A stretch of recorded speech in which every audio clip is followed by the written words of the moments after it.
Un sonido se elevó de innumerables melodías alternadas, entretejidas en una armonía que iba más allá del oído hasta las profundidades y las alturas, rebosando los espacios de la morada de Ilúvatar. Y al fin la música y el eco de la música desbordaron, volcándose en el vacío. Y ya no hubo vacío.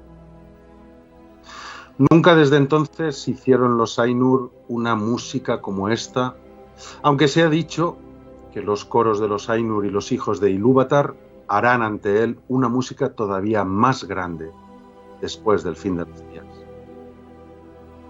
Entonces los temas de Ilúvatar se tocarán correctamente y tendrán ser en el momento en que aparezcan, pues todos entenderán entonces plenamente la intención del único para cada una de las partes y conocerán la comprensión de los demás. E Ilúvatar pondrá en los pensamientos de ellos el fuego secreto. Ahora Ilúvatar escuchaba sentado y durante un largo rato le pareció bien, pues no había fallas en la música. Pero a medida que el tema prosperaba, nació un deseo en el corazón de Melkor: entretejer asuntos de su propia imaginación que no se acordaban con el tema de Ilúvatar, porque intentaba así acrecentar el poder y la gloria de la parte que le había sido asignada.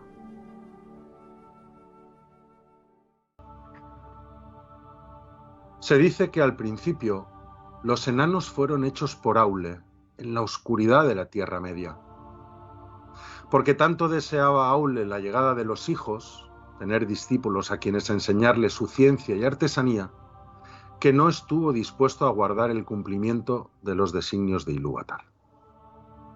Y Aule hizo a los enanos como son todavía, porque aún no tenía clara en la mente la forma de los hijos que estaban por venir y porque el poder de Melkor aún obraba en la tierra. Y por tanto deseó que fueran fuertes e inquebrantables. Pero temiendo que los otros Valars lo culparan, trabajó en secreto. E hizo primero a los 7 padres de los enanos en un palacio bajo las montañas de la Tierra Media. 7 padres acompañados de sus 7 madres. Ahora bien, Ilúvatar sabía lo que se estaba haciendo, y a la hora misma en la que Aule completó su obra, y sintiéndose complacido, empezó a instruir a los enanos en la lengua que había inventado para ellos. Ilúvatar le habló a Aule. ¿Por qué has hecho esto? ¿Por qué intentas algo que está más allá de tu poder y tu autoridad, como bien lo sabes? Pues has recibido de mí como don solo tu propio ser y ninguna otra cosa. Y por tanto las criaturas de tu mano y tu mente solo pueden vivir de ese ser, moviéndose cuando tú lo piensas, y si tu pensamiento está en otro sitio, quedándose quietos. ¿Es ese tu deseo? Entonces Aule contestó: yo no deseé semejante dominio. Deseé criaturas que no fueran como yo, para amarlas y enseñarles, de modo que ellas también pudieran recibir la belleza de Ea que tú mismo hiciste. Porque me pareció que había grandes espacios en Arda como para que muchas criaturas pudieran regocijarse de ella. Sin embargo, aún se encuentra casi toda muda y vacía. Y en mi impaciencia he dado en la locura. No obstante, llevo en el corazón la hechura de cosas nuevas a causa de la hechura que tú mismo me diste. Y el niño de escaso entendimiento que convierte en juego los trabajos del Padre puede no hacerlo por burla, sino porque es el Hijo del Padre. Pero ¿qué haré ahora para que no estés siempre enfadado conmigo? Como un niño a su padre, te ofrezco yo a estas criaturas, obra de las manos que tú mismo has hecho. Dispón de ellas como más te plazca. Pero ¿no tendría que destruir yo mismo la obra de mi presunción? Alzó entonces Aule un gran martillo para golpear a los enanos y lloró.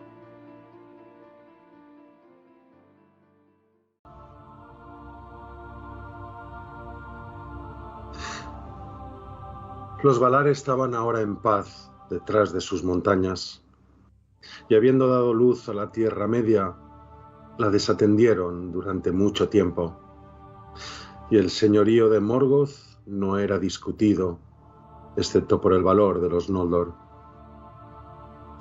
Quien más tenía en cuenta a los exiliados era Ulmo, que reconociendo nuevas de la tierra, qué reconocimiento nuevas de la tierra desde todas las aguas. Desde este tiempo en adelante se contaron los años del sol. Más rápidos son y más breves que los largos años de los árboles de Valinor. En este tiempo el aire de la Tierra Media se espesó con el aliento del crecimiento y de la mortalidad, y con el cambio y el envejecimiento de todas las cosas que se apresuró con exceso. La vida rebosaba en las tierras y aguas en la segunda primavera de Arda, y los Eldar se incrementaron, y bajo el nuevo sol Beleriand lució verde y hermosa. Cuando por primera vez se levantó el sol, los hijos menores de Ilúvatar despertaron en la tierra de Ildorian, en las regiones orientales de la Tierra Media. Pero el primer sol se elevó en el oeste, y los ojos de los hombres se abrieron, vueltos hacia allí. Los Eldar llamaron a los Atani el segundo pueblo, pero también Hildor, los seguidores y muchos otros nombres. A Panomar, los nacidos después, Engwar, los enfermizos, y Firimar, los mortales. Y además los llamaron los usurpadores, los forasteros, los inescrutables, los malditos, los de mano torpe, los temerosos de la noche y los hijos del sol. Poco se dice de los hombres en estos cuentos, que se refieren a los días antiguos antes del medro de los mortales y la mengua de los elfos, salvo de esos padres de los hombres, los Atanari, que en los primeros años del sol y la luna se mudaron al norte del mundo. Ningún Vala fue a Ildorian para guiar a los hombres o llamarlos a Valinor, y los hombres les han tenido siempre a los Valar más miedo que afecto. Nunca han comprendido los propósitos de los poderes, pues le parecen ajenos y contrarios a la naturaleza del mundo.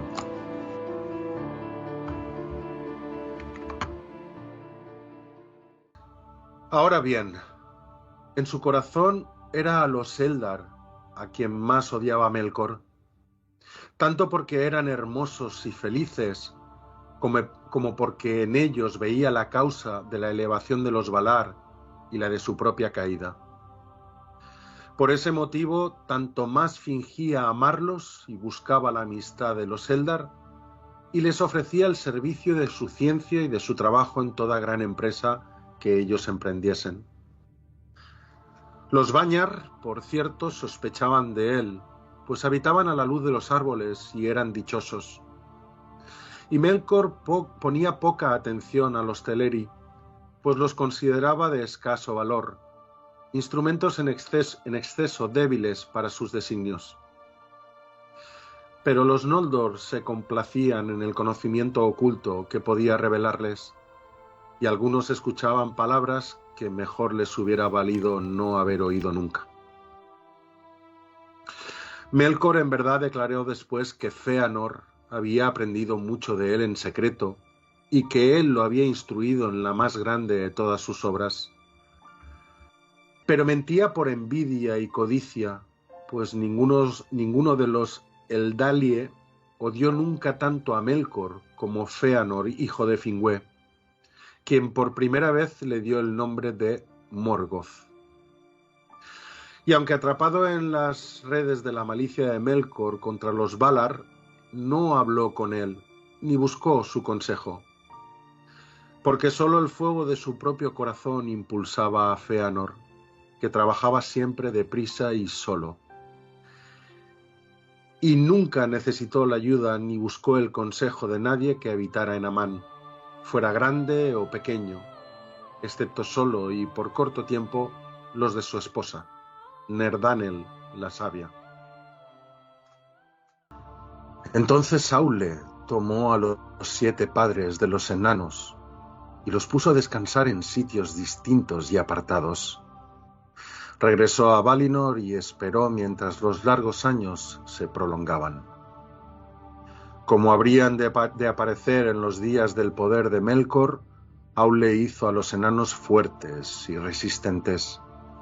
Por tanto son duros como la piedra, empeñosos, rápidos en la amistad y en la enemistad, y soportan el trabajo y el hambre y los dolores del cuerpo más que ninguna otra criatura que tenga el don de la palabra. Viven largo tiempo, mucho más que los días de los hombres, pero no para siempre. Se sostuvo en otro tiempo que entre los elfos de la Tierra Media que al morir los enanos volvían a la tierra y a la piedra de que estaban hechos. Sin embargo, no es eso lo que ellos mismos creen, porque dicen que Aule el Hacedor, a quien llaman Mahal, cuida de ellos y los reúne en mandos, en estancias apartadas, y que Aule declaró a los primeros padres que Ilúvatar los consagrará y les dará un lugar entre los hijos cuando llegue el fin. Tendrán entonces la misión de servir a Aule y ayudarlo a rehacer a Arda después de la última batalla. Dicen también que los 7 padres de los enanos retornan para vivir entre los suyos y para ponerse una vez más los nombres antiguos de los que Durin fue el más notable en tiempos posteriores, padre del pueblo que más amistad tuvo con los elfos y cuyas mansiones se encontraban en Khazad-dûm.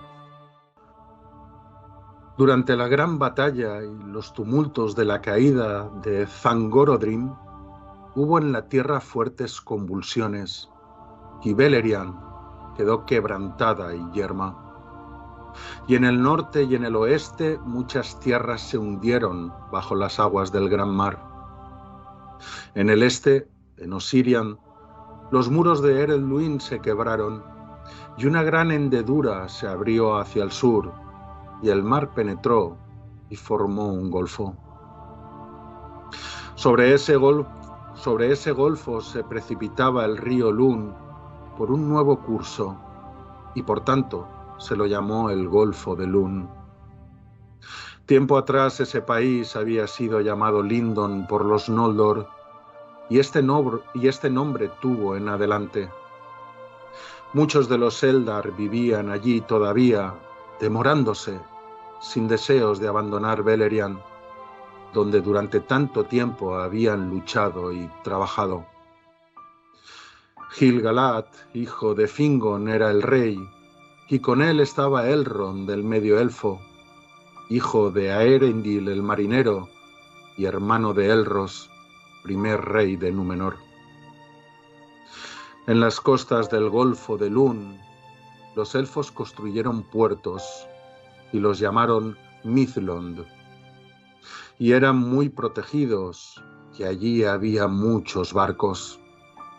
Desde los puertos grises los Eldar se hacían de vez en cuando a la mar, huyendo de la oscuridad de los días de la tierra, porque por gracia de los Valar, los primeros nacidos aún podían seguir el camino recto y regresar, si así lo deseaban, junto con los hermanos de Eresea y Valinor, más allá de los mares circundantes.